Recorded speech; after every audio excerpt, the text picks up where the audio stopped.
Okay, people can grab their seats. We'll get started momentarily.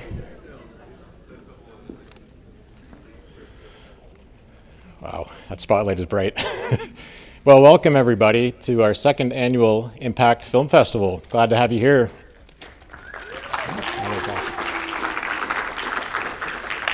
Just curious, I'm not sure I can actually see you, but how many people made it out to last year's event in the crowd? Yeah, okay. A fair amount, that's good.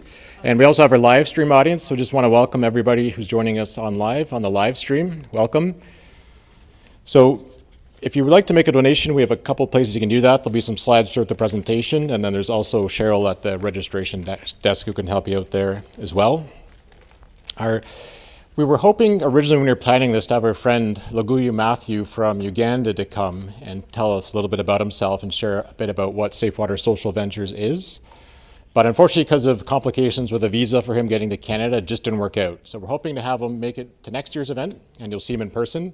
But he did send us a little bit of an audio clip to welcome you. And then directly following that, we're going to be showing Nonga Kinda. And so those who attended last year will recognize this film. It's one that we produced after a trip to Uganda. And you'll see Matthew featured in that as well. And those who haven't seen it again, hope you enjoy it. And it gives a very good overview of what Safe Water Social Ventures is. You'll learn a bit more about the organization as the night progresses. And you'll also see some other amazing organizations that are doing really neat things in the world. So yeah, let's listen to Matthew.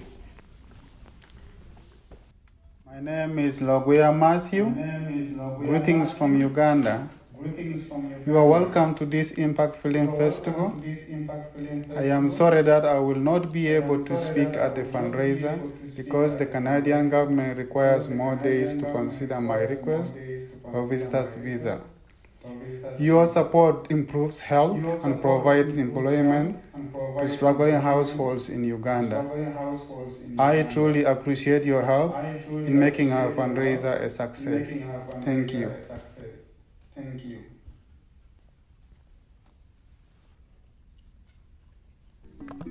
Everybody clap.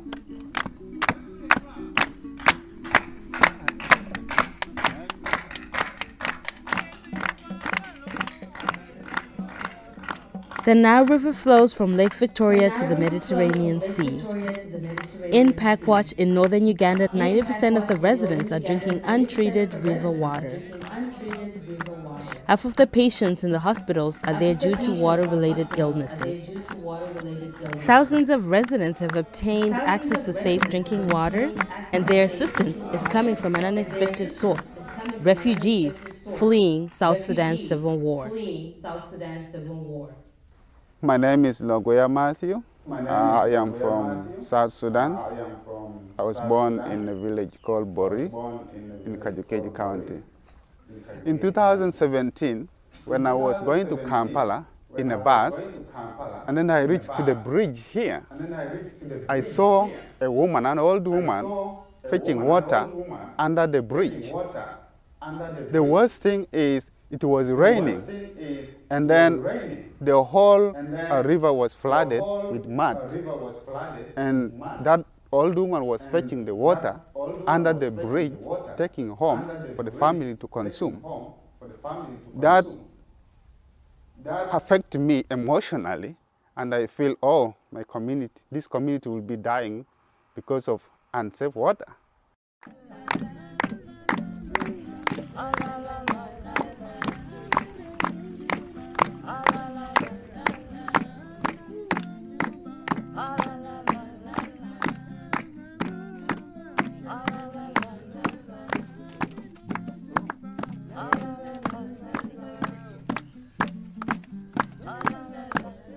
I'm called Openja Oriema from Nyakumba East Village, Rogem Sub-County.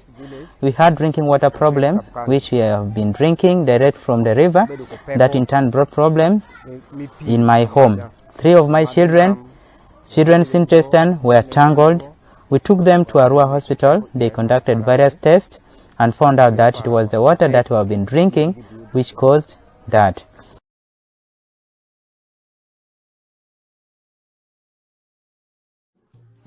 The available solution for finding clean water would be to boil it. But fetching firewood costs time and money, and boiling water also contributes to climate change, deforestation, and causes other respiratory issues. In the neighboring country of South Sudan, biosand water purifiers were constructed and sold to residents to help prevent waterborne diseases. However, in 2017, manufacturing plants closed down due to the civil war in South Sudan, resulting in the team living in refugee camps in northern Uganda.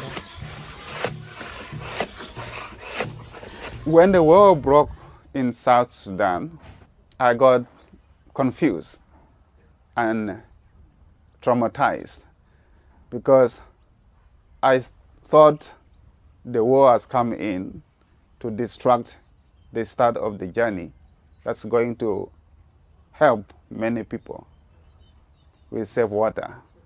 So the good thing is I shared with Bruce, and the encouraging point that they said, let's research for ways to get up in Uganda if possible.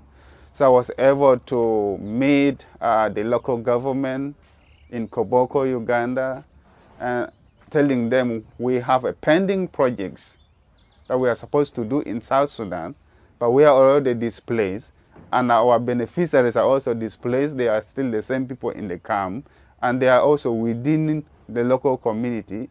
Can we start up and then do the same projects in Uganda? By name, I'm called Nelson Mandela. I'm a technician, and I also do monitoring in the community to see that the biosand field has worked well in the community. It's really hard for people here to live on this kind of water because up there we don't know what happens, and also some people down here, they are drinking. When you also proceed down there, they are also the same people who are also drinking the same water.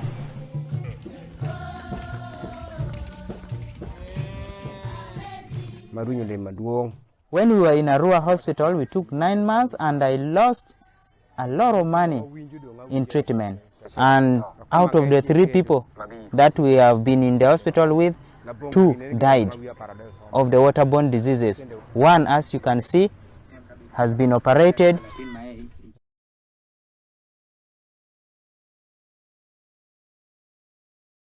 Since we started drinking the filtered water, we don't feel any bad thing again. Here we only have one source of water, that is river, no borehole, no tap, but there is a lot of changes in our homes in regard to drinking water. We no longer buy bottled water because we have biosand filter. Without BSF, my children will not study because most of the money was going in treatment. In October 2022, a local stakeholder consultation was held in order to generate gold standard carbon offsets. By avoiding boiling water, homeowners can purchase water purifiers at a substantially lower price. The offsets will also finance restarting the South Sudanese safe water projects to provide safe water to the returning refugees. Ngongakinda means a lot, like press on, keep on going, resilience. Like for me, I was trained in South Sudan, and after being trained in South Sudan, I was able to train some people in Juba, in Yei, and then when we were displaced by the war, I am able to train people in Uganda. I started alone, but now have created an opportunity for 39 families. They are getting their food from the venture that has been started. We will be able to reach to many communities, and many households will be able to have the biosand filters, and many community members will live a healthy life.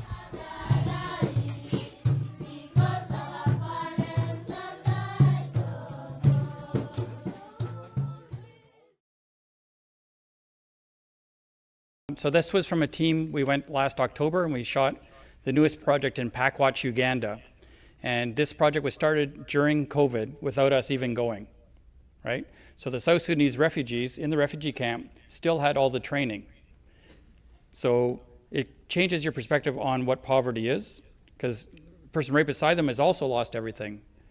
But if you have this in your head, this capacity, then you can go, they restarted the projects, they hired Ugandans to resell the filters, and they're up and running from a refugee camp in Pakwach, giving water to the people who've never had safe water. And so it's a really beautiful story. Maybe the next slide is, if you want to support this type of work, you can just go to the website, just swsv.org. Maybe the next one. If you click on the donate, you'd get to this. There's two different choices here. So donate, no tax receipt or tax receipt. If you're a business, it doesn't make any difference if it's a charitable donation or an expense. So say we would do ours through no tax receipt. That way 100% of the money can be invested right in the projects. If you're a private person, like myself, then you would click the other one if you wanted a tax receipt, and it would take you to this page. Canada Helps, it's called. You'll see a drop-down menu. You'd find EnviroSteward Safe Water projects, and then at the top you'd pick, you want to donate like a one-time donation or a monthly one. Personally, I prefer a monthly one, so we just donate every month, and you just pick how many families you want to help in a year. So for us, well, I don't want to tell you how many we do, but just pick a number of families you want to help each other and divide it. Each $100 helps one family get safe water for 25 years. So anyway, that's how that's done. We won't mention it again. Next slide. So unfortunately, Nadine's been held up, and so I just want to introduce this film on her behalf. And A Better Tent City is very successful, and you'll see in the news that other towns are picking up on this and wanting to build their own. And so a question that I wanted to ask Nadine when she's here is, when these other places try to replicate, and if they just think they need to build a bunch of small homes and put some programming, what are they going to miss that's going to cause it to fail? And I suspect that the answer would be the community aspect. They're building community. It's not just a bunch of homes. This is now an extended family amongst themselves, right? And so Nadine lives right in that community with them, right? And so it's an investment of time and commitment. And so if you want to support them, you would go to abettertentcity.org, maybe? I think it's probably org. If not, that doesn't work, com, whatnot, and there'll be a tab to donate there.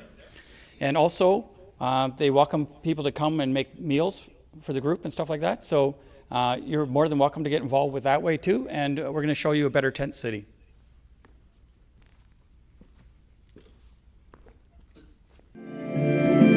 Other communities come to us and seek guidance about how to do this.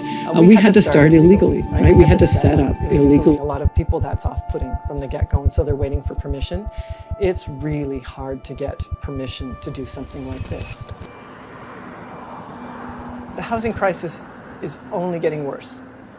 And the folks who live here are people that are acknowledged to be hard to house. So it's not okay for people to live in garden sheds in a world that has access to so many resources. So are we successful? We're a successful lifeboat, in as much as a lifeboat can be successful. But that's all we can be.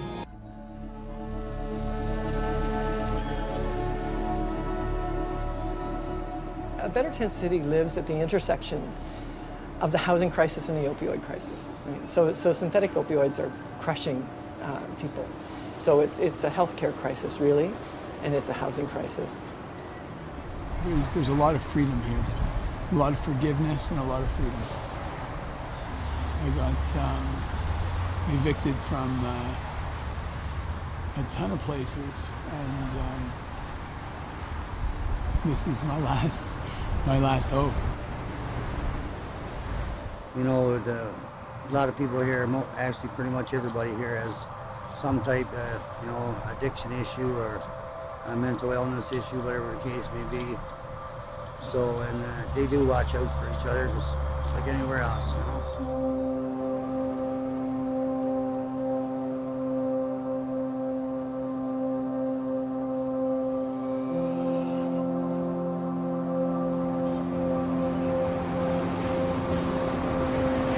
Even though they're tiny houses, like it's a home, you know, like it's a house, and it's like, and people take pride in it.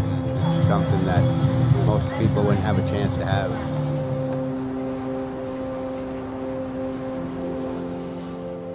It's hard to say. You know, some people may call it a shelter, but it's more than a shelter.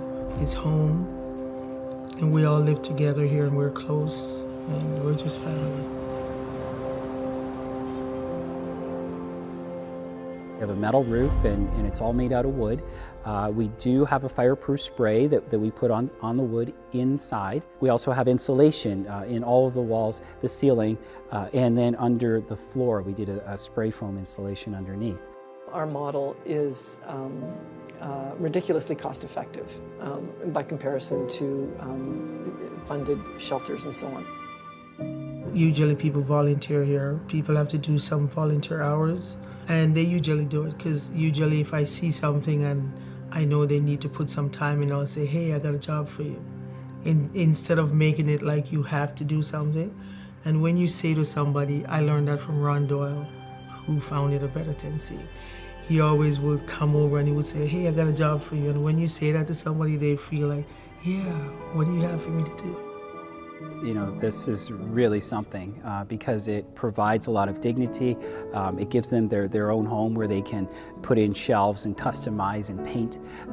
And it's also a tool that brings other volunteers in because it's accessible. Laura, who used to work for Food Not Bombs, so she's all about feeding people healthy meals can help change their perspective, change their mindset.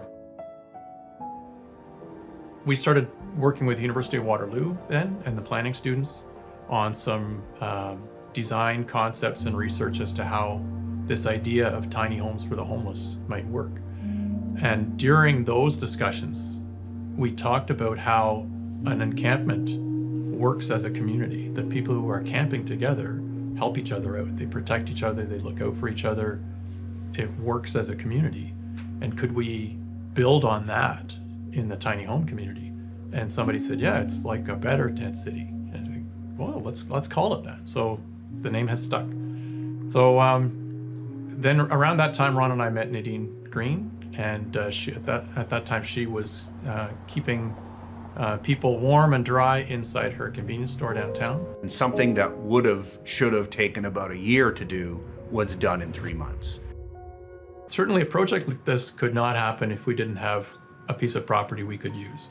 And in my work with other communities trying to get something like this going, finding the land is one of the single biggest challenges.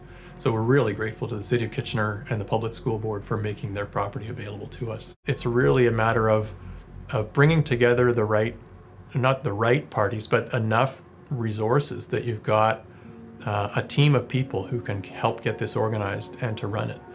The city or the town might be a partner in providing land or a facility, but I think the secret to a better tent city is that it's volunteers that help coordinate it, and it's the residents themselves that help manage it. We were dependent on volunteers 100% to do food prep for most of the last 2 years. We've only just now opened our kitchen, so people are cooking here. It's great. So the food bank provides all the food that we need. The United Way supported us with funding for the Food and Belonging Project. All kinds of faith communities have supported us. One of the things that really helps a Better Tent City to grow is that everybody helps. So I find that being connected with other organizations that founded it, like the Working Center and the Social Development Center of Waterloo Region, is that we're all connected to different skill sets. So we've really been pressed in terms of setting aside the time it deserves to organize this well, to put out the asks when we need to. We haven't done all this perfectly, but we've, I think, done enough, you know, to really keep the momentum going. We turn this on and then we turn it off. You know, we started it and we'll take it to its finish, but then we go back to our, quote, regular lives, where there's people that are volunteering 7/24, and there's also people that are working on this project, A Better Tent City 7/24. I think the heart of our community is Nadine Green, and she is, she's the matriarch, and she maintains life on site. So all of the human relationships, that's Nadine's strength, and that's the work that she does. Are you worried you got to move again? No.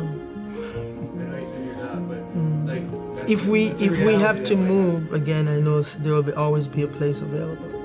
And I just think every time we move, it shine a light on homelessness. It's just a journey that we're on.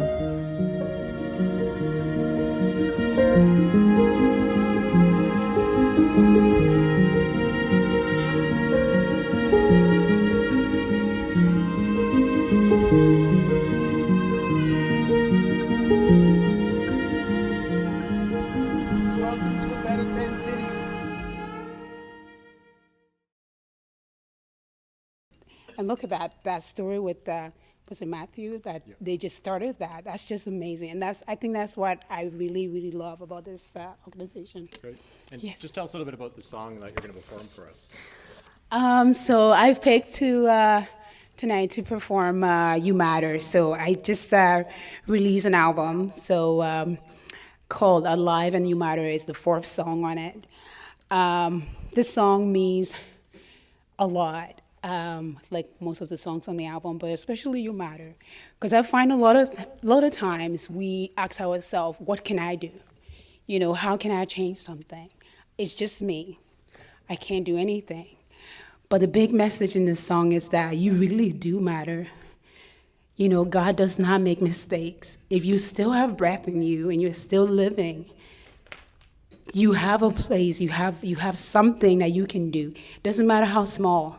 You can be a change, you can be an impact, you know, you can do something. And it's been wonderful because I also work as a nurse and I work in like mental health and see like suicide, you know, overdose and stuff. And a lot of time people forget that it really matters, but you really do. So, and I think yes. Yeah. Okay, let's do this.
make mistakes. No, no, yeah. You matter. Thank you, God. So live like you matter, 'cause you matter. And you matter. So live like you matter. God does not make mistakes. Thank you so much.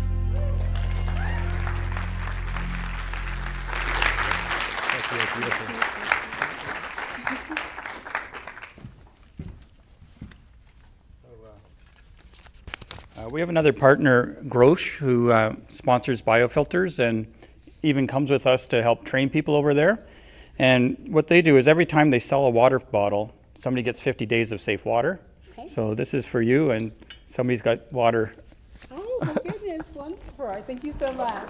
Thank you. Thank you, Bruce. Sounds Thank beautiful. You Thank you. Well, thank you. It's so much nicer live than on a telethon. So it's really nice. Thank you. The next film, if you attended last year, you might have remembered a film called The Freezer Geezer. And what that was a B Corp, a company called Rhino Foods. They make the cookie dough for Ben & Jerry's ice cream. But the story was about a policy they have. And I like it because it illustrates how one small policy can have a profound effect on people, either positively or negatively. And so in that case, Rhino Foods, any employee can get a loan from the bank, and the company pays back the loan from that employee's salary. So that's just a small thing. So this person had a medical expense, they got a $1,000 loan, they paid it back. That person then had a credit rating. They could then get a car loan. And then they went and they got a mortgage. And his daughter's now living with him. And that was the tale of that particular film, and it's on our YouTube if you want to see it. So this year I want to do another one like this. This is another B Corporation. This one's called Grayston Bakery. They're in Yonkers, New York. They have something called open hiring. So I've been in their lobby. If you write your name down, they will hire you. There's no interview, no reference check, no nothing. You walk in, when we get to that name on the list, you're hired. And you'll see, how that profoundly affects this particular gentleman here. And this film here, we're not showing yet because it's not out yet, but there's a trailer on the internet for that one. It's called Wide Open, is it? Yeah. And so that one's coming out, so keep an eye out for that one. That'll be a longer documentary that was shot during COVID by them. But this is the one that's available, and it's a very compelling story, and I just want to share it with you.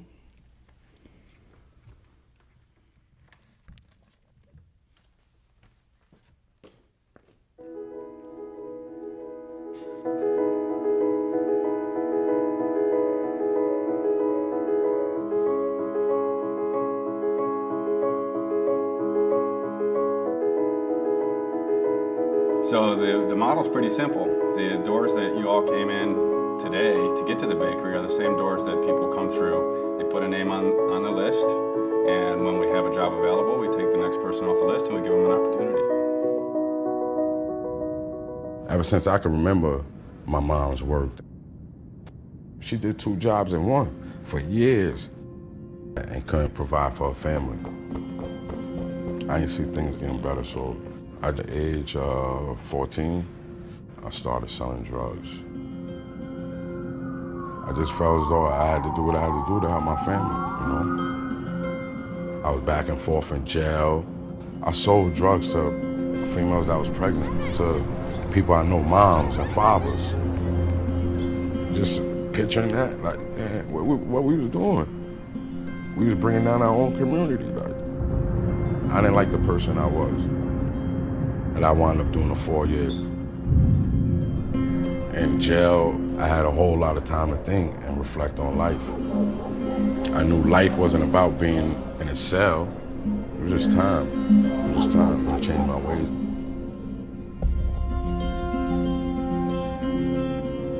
I came home with nothing, not a dime. But I was looking for employment. Nobody would hire me. I went through weeks and weeks of rejection. Then a friend had reminded me about Graceland, the bakery with that open hiring process. I put my name on a list for a job. One day I was riding around with my friend. I got a call like, you wanna come to work? And I came alive. My first day at work, I was excited. I seen people that I knew. They was encouraging me because we all been through the same things. It was like, basically like being back on the block. I went from apprentice to lead operator and research and development. Now, recently, I just got promoted to supervisor training. I never thought that the baby could do this for me. I started my own family. I had my first child.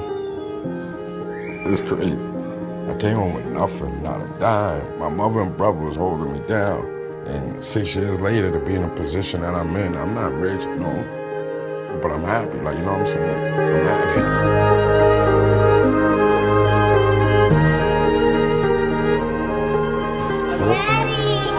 Hi, baby. Daddy was waiting for me. You were waiting for me, right? Everybody deserves a second chance. You gotta get to know people. When you give a person a job, you give a person a second chance at life. One of my favorite memories was when we had launched our cookie product at Whole Foods, and we had made the decision to put team pictures on the brownies. And two of our team members were together at a holiday party, and one of them was already on a pack of cookies. And the other one said, hey, you know, I'm gonna be on the next package. And they looked at one another and they said, can you believe that 2 years ago we were in jail together? And now they're at the bakery doing jobs. That was awesome.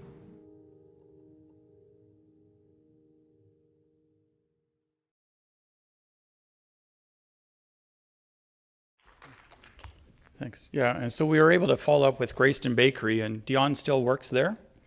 And I love a quote that they have. So they've been making brownies for 40 years for Ben & Jerry's, right? But they say, we don't hire people to make brownies. We make brownies to hire people, right? And so I find that inspiring. And I'd like to invite Adam and Sheila. And so I don't know if you remember last year, so we went to Uganda and we were documenting the project that started in Packwatch during COVID. But two of our team members, Mats and Wes, were able to visit Jinja, Uganda. So it's another town right on the source of the Nile as the water leaves Lake Victoria. And in the meantime, we've done a market assessment there. Actually, we didn't do it. Matthew taught the Shadrach and his team how to do a market assessment. They did a market assessment in Jinja. They found that the average family there, they might make $100 a year and they spend $15 to $30 a year just on medicine for unsafe water. And a large majority drinks either water from the Lake Victoria, from the Nile, both of which are extremely contaminated. And so anyway, in January, we're collaborating with international teams. We're going to start a project. We're going to send a team. Their team has handpicked 3 people. Vicky, who's going to be the entrepreneur. She's already running businesses with her husband. And 2 technicians that are going to go to get trained at one of Matthew's projects on how to do it. They're going to come back, and in February, Adam's going to go, right? Yep. Yeah, and Rob Gast to go see that project there. And so I just wondered, Adam, like this approach you use with kind of partnering with local groups, you know, why do you do that? Well, I think Tuzi actually said it quite well when she said, you know, they're there and they don't leave. So that was one of the things. And it builds a lot of capacity. It builds up local Ugandan civil society organizations. And they also have that living experience of what it's like to not have safe drinking water, how to connect with the communities, and just really understand both the assets and the needs that each family may have. So partnering with local organizations like what Safe Water Social Ventures does with Feet Africa and what we do with Embrace Uganda is really a sustainable long-term way to provide clean water, not only now, but long-term in the future. So I just want to say thank you to Safe Water Social Ventures for looking downstairs, because we share an office building, I guess. And providing this opportunity for one of our partners in Uganda so that they can impact hundreds of lives, thousands of lives, hopefully one day too, in rural Uganda. Thanks, Adam. And that reminds me, like the capacity building. So say we met this week to review the business plan for Jinja. And in January, we're starting the project. That's because of the infrastructure. Shadrach has the capacity, right? He has the team. He has people in mind. He has a school where we can run it for a couple of years till they get, you know what I mean? So you've got that infrastructure that's been previously built before we even got there, right? So Sheila, we're going to share a film, and I just wonder what touches you with this local group you're working with? Yeah, so this short film that we're going to share with you tonight is actually about a different partner that we work with called Centre de Formation Professionnelle en Construction, which is CFPC. Has to do with formation of, or rather in English it would be related to training on the construction trades in Burkina Faso. One really exciting thing about this project is that despite a lot of cultural barriers, our partner has decided that it is a priority to include and empower women more in the construction trades. So what we were able to do is our leader there, Victorian, is great at making videos. So he had made this long, well, not that long really, but 20-minute long video sharing about the history of CFPC and the work that they're doing, and spent part of that sharing specifically about the work that they've done more recently in empowering women to be a part of their school, where they are training people in the construction trades, whether electrical or carpentry or otherwise. And this is something that is fairly unheard of, and to that point they hadn't had a single female student. So we were able to put together for this festival just that snippet there, that section edited together to tell some stories of the women who have positively benefited from this sort of countercultural decision that was made by our partners. So that's what excites me about it, is the counterculture, the bravery, and also just the stories of people overcoming all sorts of social and personal poverties and odds in order to make better lives for themselves. So yeah, so that's what you'll see now. Thanks. And so this shorter version will live on kind of our YouTube thing, but if they want to see the longer 20-minute one, is there somewhere they could go? It's actually on our YouTube. Is it? I believe yeah. So, So yes, International Teams Canada? Yes, yeah. And maybe iteams.org or something? It's not on our website. Okay, it's yep. just on our YouTube channel. Yeah, Yeah. perfect. So thank you. Yeah. Yeah.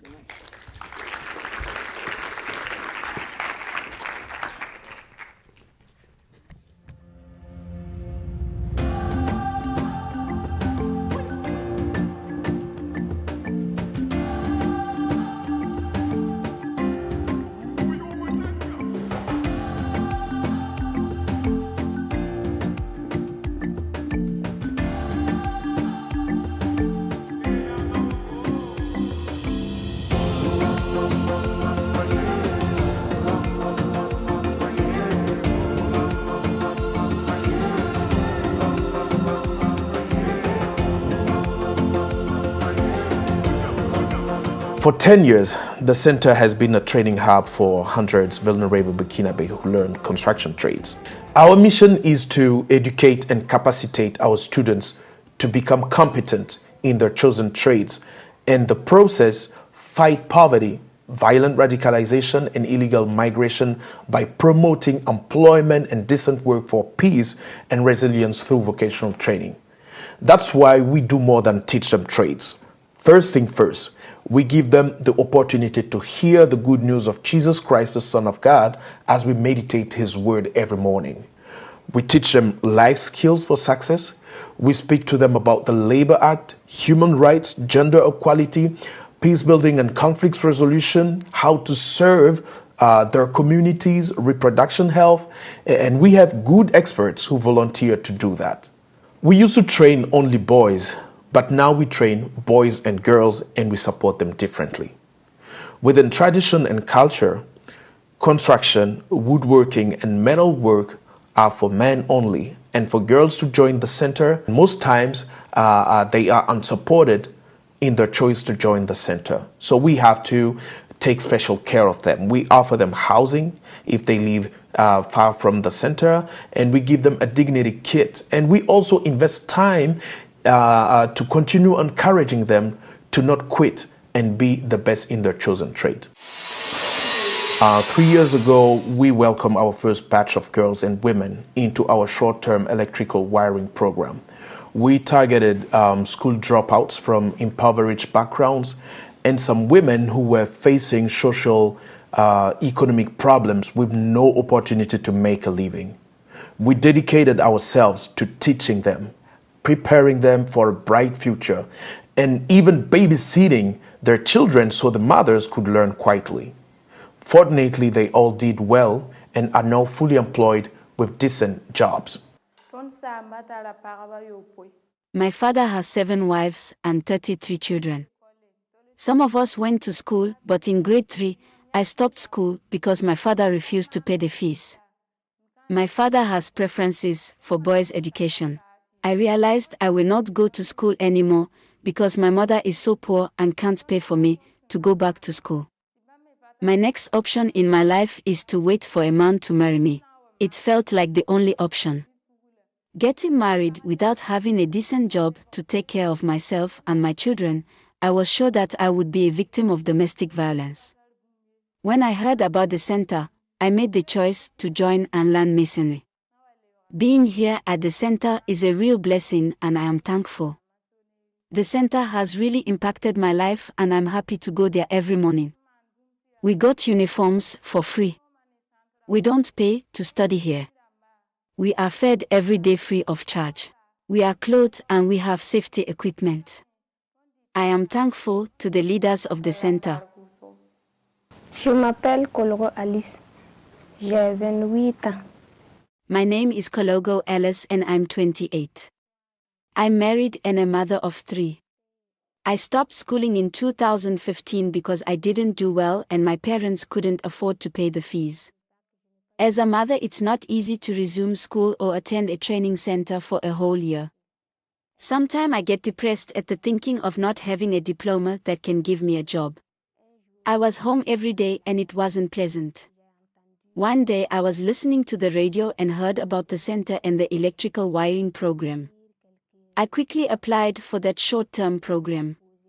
I was really interested and luckily I've been enrolled. I got trained and I really loved what I learned. I was dreaming to learn how to go up on poles to do wiring. After the training, I've been recruited with my other classmates to work as assistant electrician at the new airport. Thanks to the center, I now make a living and I'm able to take care of my family and my parents. I want to encourage girls in the construction trades because it can help them in the future. Listening to their testimonies give us the confidence to be more open to girls' education. That's why last year we made a local campaign calling for girls to seize the opportunity to learn construction trades totally free of charge at our center. 9 girls ended up joining the center, 3 in masonry, 3 in woodworking, and 3 in metalwork. We expected more girls to apply, but we are not disappointed at all. Looking at the cultural barriers around girls' education and breaking cultural norms around women in construction trades, we are excited that they will serve as ambassadors in the communities around.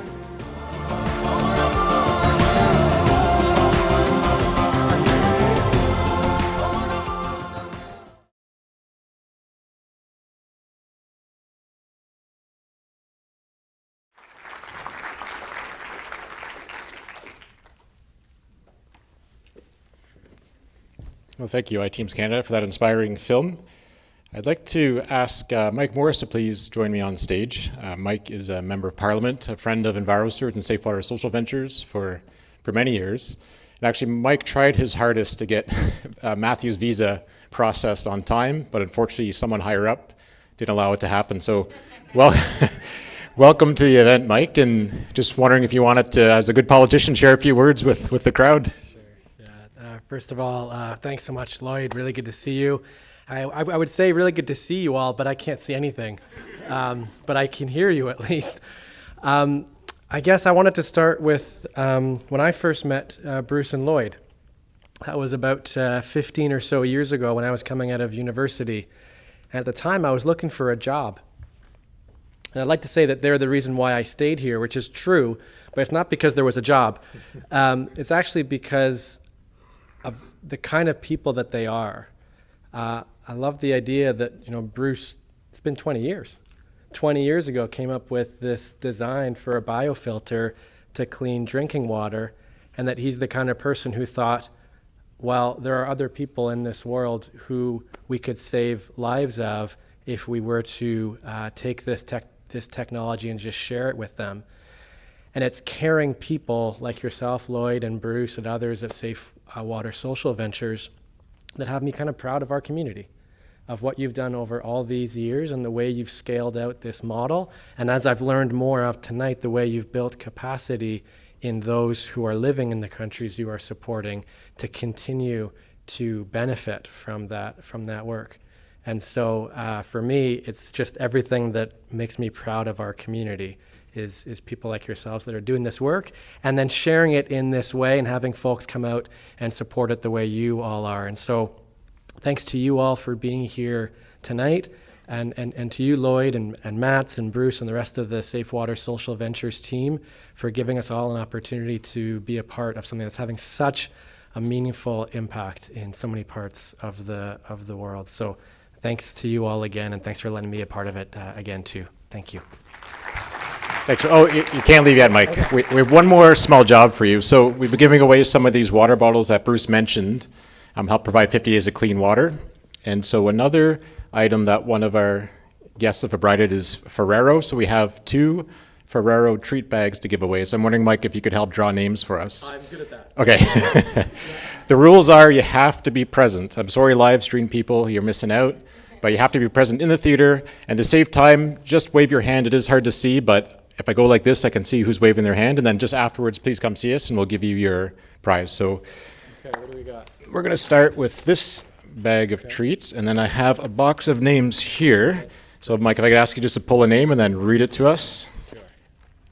There's a name there. Oh boy, I've got Angel Van Cleef. I swear that was a random draw. All right, there she is. Are they here? Okay, yep. Yeah. Well, I got a bag of Ferrero Rocher with your name on it, looks like. All right. So Okay. we'll get it afterwards. I have one more. Okay, great. So, Can't have Angel win a this second is- time, so this put is the that big away. one. Okay. So again, Mike, if you might. I'm looking right at you, Lloyd, so I'm not looking down. Okay, I've got a name. I think I've got one. Jeff Wilmer. Is Jeff here? Oh, that's really sweet. All right. Right on, Jeff. Awesome. Thanks again, Lloyd. Thanks for having me a part of this. Yeah. There you go. Thanks so much, Mike.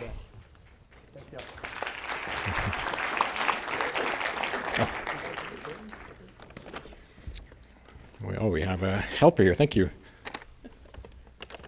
So again, thanks to Grosh and also to Ferrero for sponsoring some of our prizes today.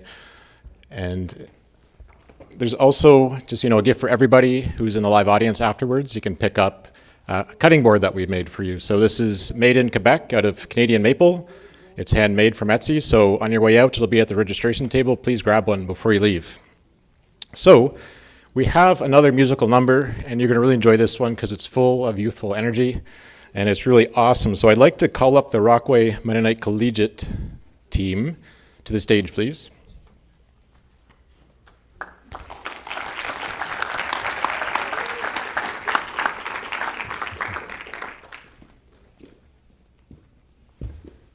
All right, thank you. So when Visors was doing a course about sustainability and upcycling, and we came across this article from the 1950s from Life magazine, if you look on the screen there, and it's actually teaching you how to waste. And you heard that correctly, they're teaching people how to waste all this plastic stuff. So a lot has changed over the years. So I'm just curious for the Rockaway Collegiate team, what was the key message that you wanted to promote through this music video that you did? Great question. Before answering, I wanted to quickly thank everyone that had a part in organizing this film festival. It's great to be here and be able to show our project. I never thought that our small little school and our video would be reaching so many people, so it's great to be able to share that along with the message, and I'll pass it over to Sarah Well, co-director, to talk a bit more about the message. All right, thank you.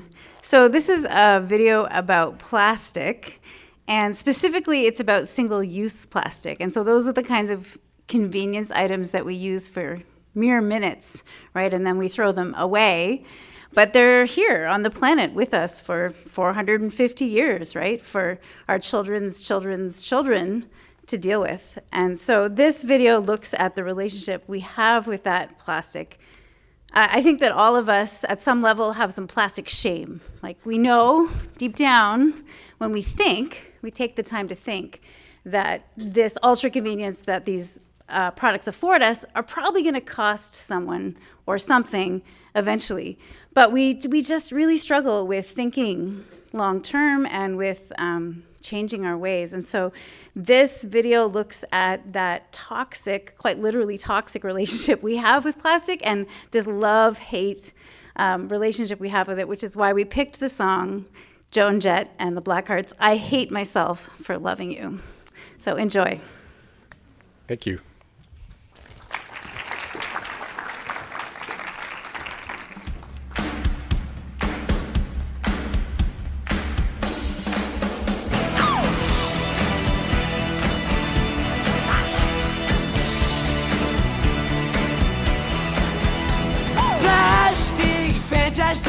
Everywhere, you're so convenient, so why should I care? You make life easy, but buyer beware. Don't think, take a drink, toss you away, ship you to China, and call it a day. It's not my problem if I don't have to pay. I drink from you every night and day. You're single, you say you never go.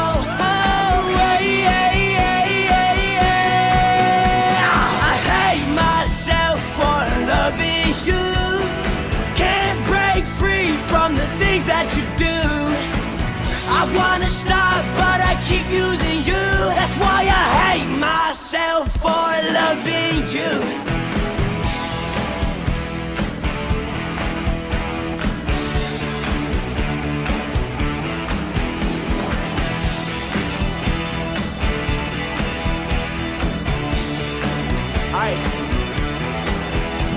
Blue bin for the wind, nobody's wrong. Plastic recycling is kind of a joke. Big oil is greedy, I will never go broke. Trash fed, birds are dead, what's the big deal? Those microplastics sure make a good meal. Sad for the turtles, but a sick business deal. I drink from you every night and day. You're single, you say you never go away.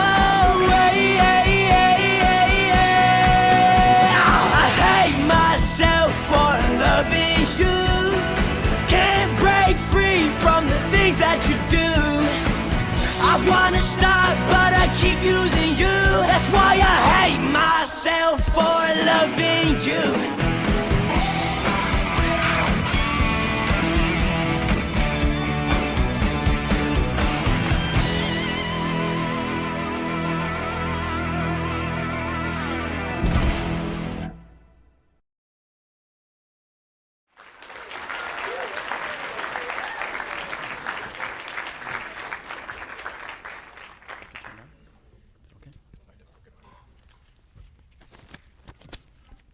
Thanks.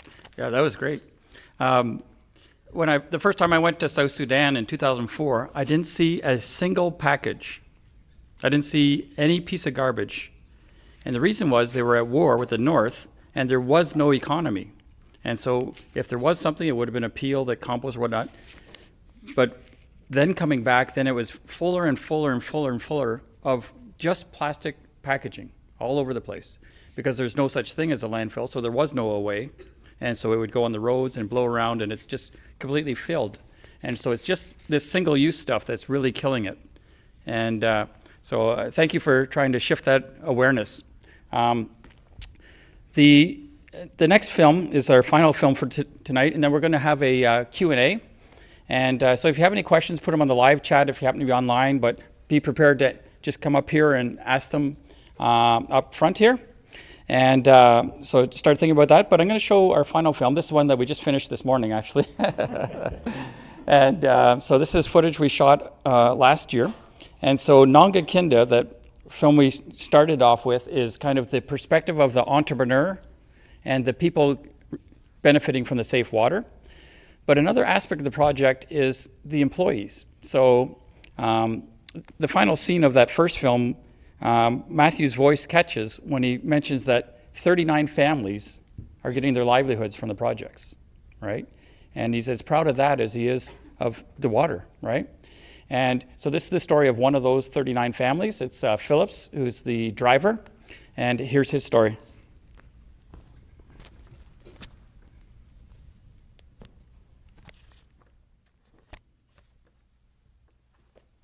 My name is called Phillips Aleti. I'm a father of 5 kids. I'm married, I'm family oriented.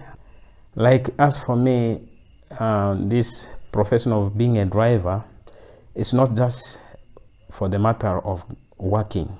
It's something I just loved naturally. When I was still a very young child, I used to make toys of cars. I could pull it, roll, run with it, make the noise using my voice. So it's something that I just love. I like working for Fit Africa because we have that courage of talking to those ones who have never got the BSF filters. We usually do encourage them about the importance and the benefits of having the BSF in your home. That's how we got to market it.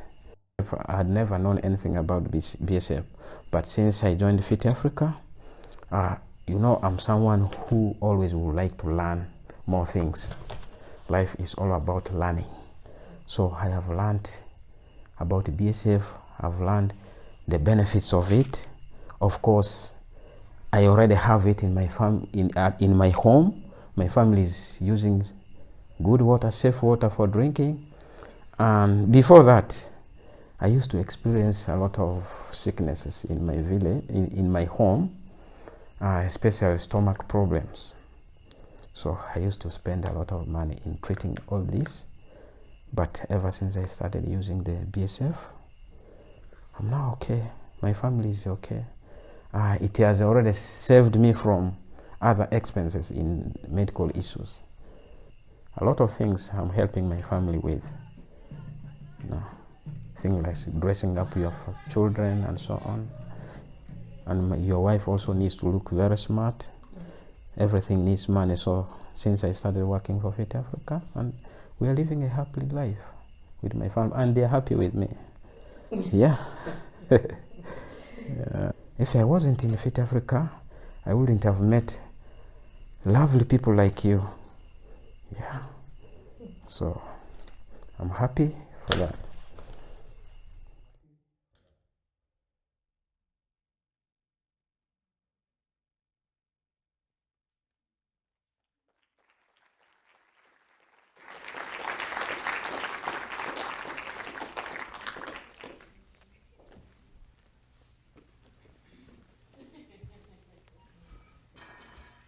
All right, well, thank you, everybody. So that was the last film, but as Bruce mentioned, we do have some time for Q&A. So if you have any questions about Safe Water Social Ventures, and actually, if the people who presented their work wanted to come up to the stage as well, in case people have questions for you, we'd be more than happy to allow you to answer those. So whoever was up previously, come stand on the stage one more time, and we'll get some questions going. And then I'll ask Alice as well if she could come up as well, please.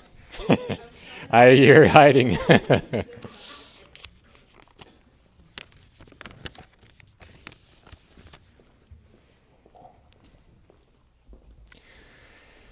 then I do have a question to start out with for Safe Water Social Ventures. If someone from the audience has a question, we just have this mic on the stage, but I think if you speak loudly enough, people will hear and the presenters will hear your question, but if not, I will repeat it for them. And we also have Nadine here from A Better 10 Cities. Welcome. Yes. You made it.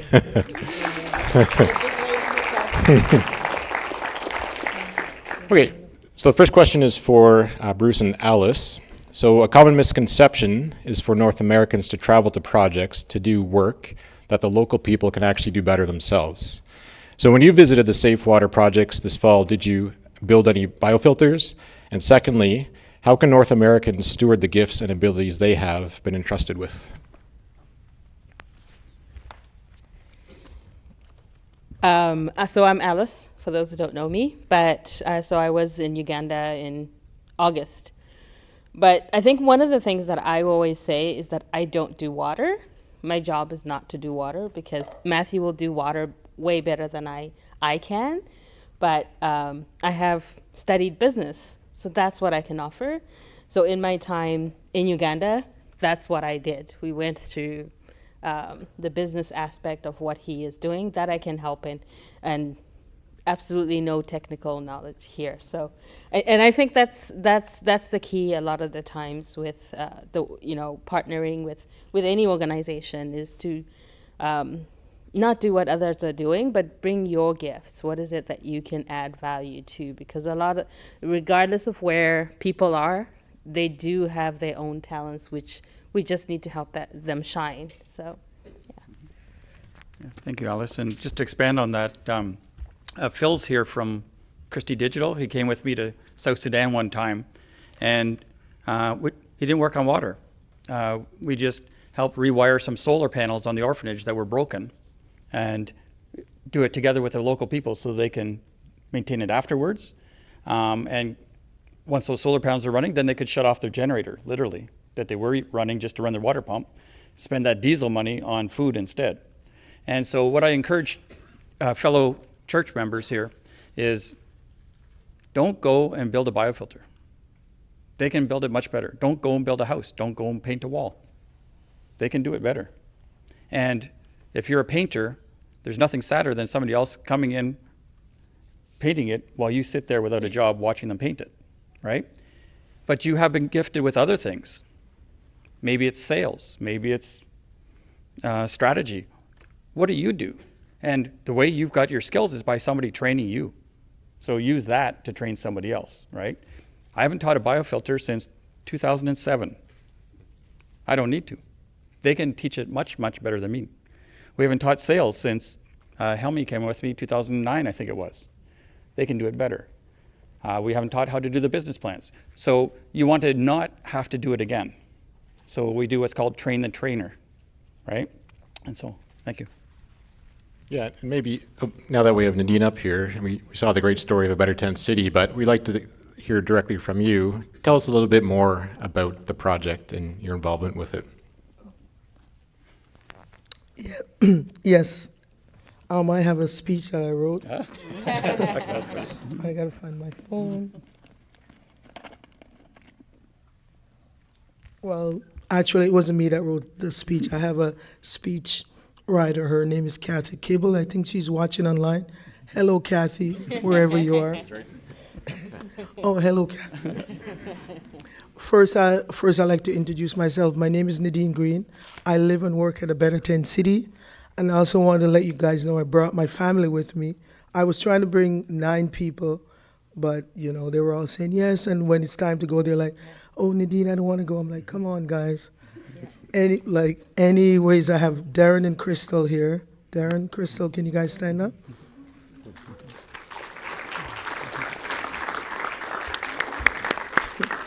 And I also have Keith, or he's over on that side. He didn't want to sit with us. And I think my boss, Jeff Wilmer, is here somewhere. He just wants some chocolate. You can get him up. I can't see. So hang on, I'll look for the speech here. Give me 1 second, yes. I am pleased to be here today to share with you. Hang on a second, give me 1 second. A different speech. I have a lot of speeches. Okay. I do have a lot of speeches. Oh. Let me hold it. Okay. You okay? So, hello, my name is Nadine Green, which I just mentioned. I am so happy to be here today to introduce the screening of the short movie about the history of a better tent city, which was shown before. Sorry. Thank you to the late Ron Doyle for establishing a better tent city, along with Jeff Wilmer and Laura Hamilton in 2020. I wanted to invite Jeff Wilmer up here, but I don't know if he wants to come. Thank you to Alaire Homes for donating the contract management for the construction of our current kitchen and shared space in 2022, as well as producing this short movie. I have lived and worked at a Better Tent City for almost 4 years. A Better Tent City shelters 50 people who were formerly homeless. Many of them used to live in my downtown convenience store before I was evicted for behaving like a shelter, which you can't. It's impossible, but it's not.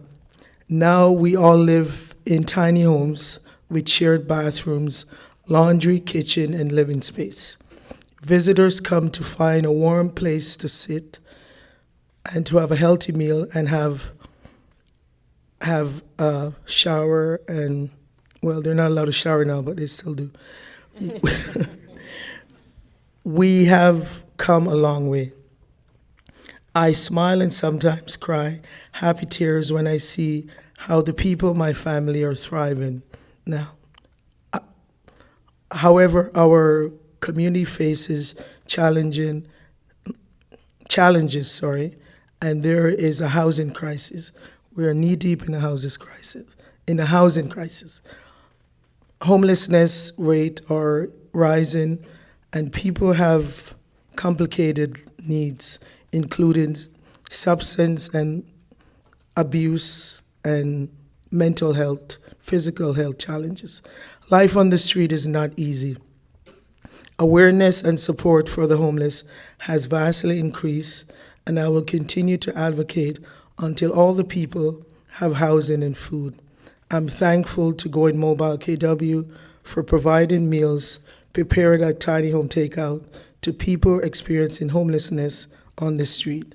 I'm grateful to all the volunteers and donors for enabling the Better Tent City to carry on Ron's legacy. It takes a village. Thank you to IFF. God is working. One love. Thank you. Thank you, Nadine. And so I will look out into the audience. If you have a question for any of our panelists, please raise your hand. There's one way at the back under the spotlight. Yes, I have a question for Nadine Green. Do you have any idea of developing another Better Tent City somewhere else? Might want to repeat the question. Plan at all that you might do that?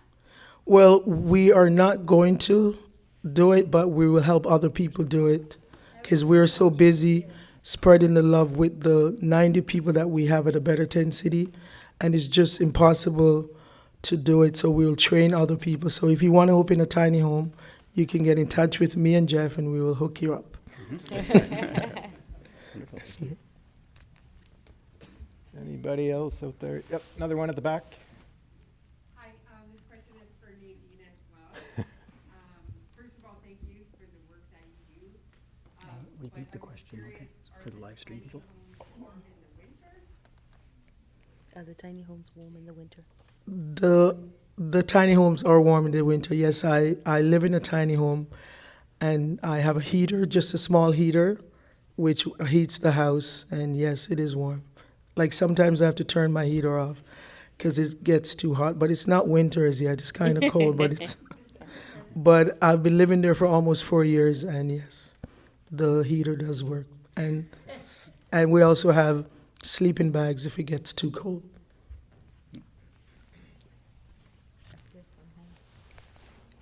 Okay, right there, I believe. Hey, Rockaway Mennonite. Sarah Wall. It's your old friend, Steph. Anyway, I'm curious. I saw your float in the parade. That video was great. What else are you folks doing with your Think campaign? So for the live stream audience, the question was, Rockaway Mennonite Collegiate is doing great things, including the video and the parade float. And what else are they doing? So I'll have you come down this way just because there's a short cord on the mic. And we don't want to yank Matt's computer off this table. Thanks for the question. I mean, this really just began as an in-school project. We were going to do a chapel and make a video, and then things kind of snowballed from there. So it started in-house, and then it led to CBC interviewed us about it and showed it, and that was really exciting for us. And then it went to the museum as a sculpture, like the set, if you've noticed that in the back of the video, there was a 14-foot metal structure that said the word think that one of our students welded together as their senior construction project, and that was stuffed with single-use bottles. And one of the things that really hit me as I was starting to write up about this project was that the metal of the letters will biodegrade hundreds of years before the plastic inside, which is crazy, right? They're made of solid steel. Anyway, so we put that on display at the museum, and it was also at the MCC Relief Sale, if you're familiar with that organization, as well as 50 Kent, which is, I call it the Mennonite Mecca.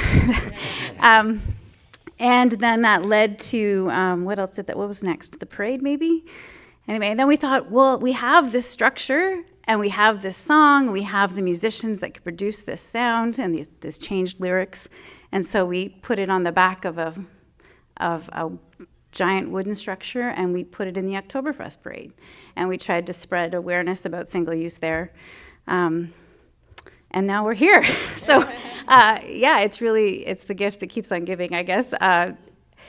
And I don't know what's exactly is next. We'd like to see it at KPL, Kitchener Public Library, maybe Waterloo also. And if you have a place that you think it could make an impact, like the structure itself, talk to me. Yeah. Sorry, did I say? Okay. I mean, you could take it down to Eastern Mennonite University. That's like maybe a 10-hour drive. Might be hard to move the letters there, but it's great to be back here to see this project continue to be shared with more people and continue to spread the message of the harms of single-use plastics.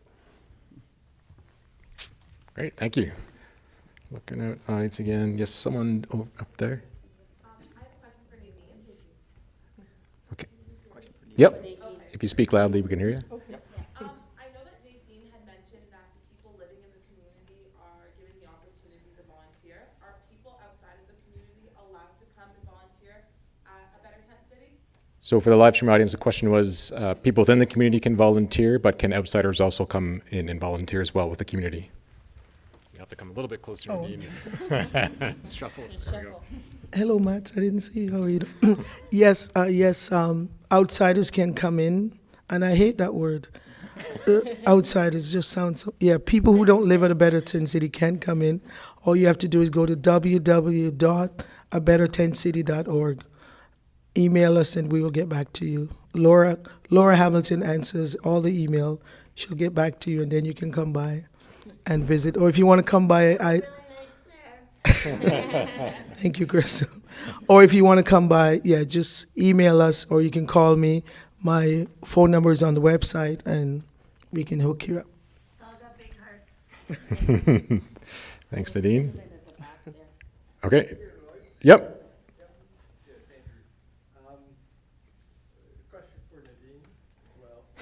I was wondering how the residents of the tent city perceive the tent city as the Better Tent City as a long-term home, and how do you encourage as the leadership?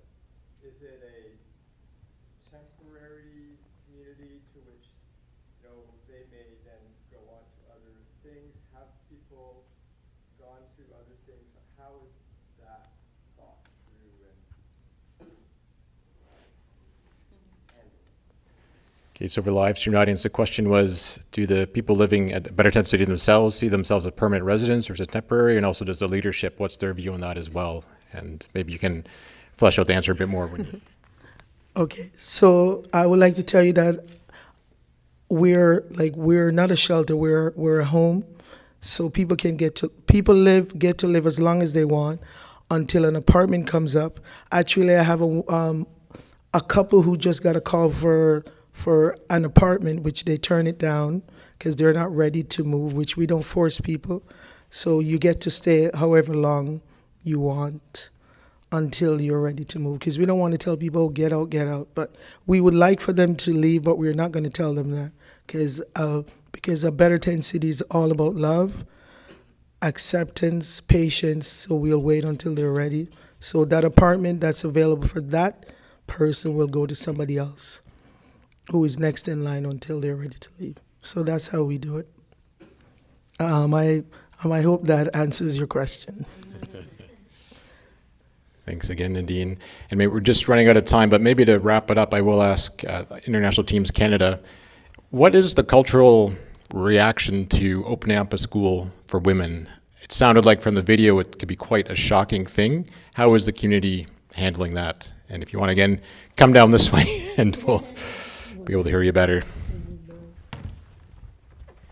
Yeah, so, I mean, in Burkina Faso, girls' education is not valued like boys' education. But even more so, construction trades for women is not something that's done in that country. It's very much a stigma. Women have certain jobs that they're allowed to work in and certain ones they don't. But it's been found, and Victorians showed me numbers, that when a woman works in a male-dominated industry, they almost earn just as much as the man in that industry. So to really change the gender pay gap, we need women to enter into all phases of employment, all different trades, and really show that they can do everything that a man can do. So it's breaking a lot of stigma in that country. Okay, well, thank you so much, panelists. Thank you so much, audience. Everybody stick around after so you can talk to some of the panelists yourselves if your question was not asked. We still have a bit of time. The theater does need this room at about 9:30, so if people can make their way out, but please feel free to hang out outside the theater in the lobby area, grab a drink and chat and make some new friends. So thank you very much, everybody, for coming out. And grab a cutting board on your way out, too. Thank you. Thanks.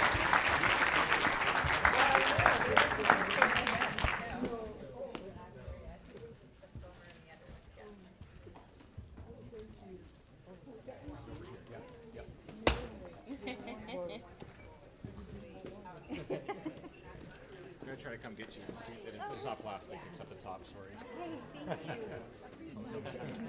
So great. Were you in the video? So I did the Running around, oh my God, it's not easy. No. But at least I did get to give my speech. And I'm glad you got to bring Yes, I brought Crystal, Darren, and Keither. And Keither I met. You Yeah. joined us for the hike as well. Yes. I'll say hi to him. Keither. Really nice. Yes. I'm so happy. And your girlfriend is here? Yes, yeah, my parents too. Oh, Yeah. wow, that's so wonderful. Yes, So you mingle and yes, hope yes. did you guys get some food? Yes, yes. Like we got food to go because we came so late. Okay, yeah, me too. And I had 2 cabs waiting for people, and then the other crew just wasn't going. So it's crazy. Did someone help with the cabs? No, I paid for the cab on my own. Cool. Yeah. Hello again. We met last year. We just talked after, yeah. I didn't think I would be up on stage. Well, thanks for coming. Thanks for making it. Yes, thank you, thank you. Like, it's nice to always talk about the intensity. I do live that life. Yes. And it's nice to share the story. Absolutely. And we're in a homeless guys. Yeah. I think that's one of the